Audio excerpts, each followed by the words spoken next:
সুপ্রভাত সবাইকে।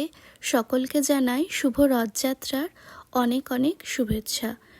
এটা ছিল পাথরের ওপর করা আমার প্রথম কাজ, জগন্নাথ পেন্টিং। প্রথমে আমি একটা পাথর নিয়ে সেটা দুধার গঙ্গাজল দিয়ে ধুয়ে নিয়েছিলাম, বা বলতে পারো শুদ্ধ করে নিয়েছিলাম। তারপরে একে একে কালার ইউজ করে, আলকালিক পেন্টিং ইউজ করে আমি কালারটা করে নিয়েছিলাম। তো তোমরা কাজটা দেখতে থাকো, আমি সেটা তোমাদের সাথেও শেয়ার করলাম।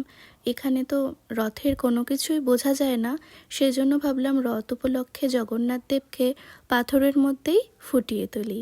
রথ মানে বাচ্চাদের মধ্যে কত এক্সাইটমেন্ট কাজ করে, রথ আনতে যাওয়া, রথ সাজানো, তারপরে রথের মেলা, পাঁপড় ভাজা, জিলেপি, আরও কত কী।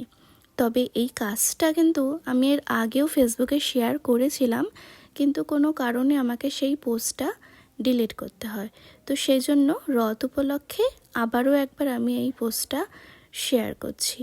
আপনারা সবাই জানাবে পাথরের ওপর করা জগন্নাথ পেন্টিংটা কেমন হয়েছে। এই কাজটা করতে আমার টোটাল টাইম লেগেছিল 2.5 থেকে 3 ঘন্টা। জয় জগন্নাথ।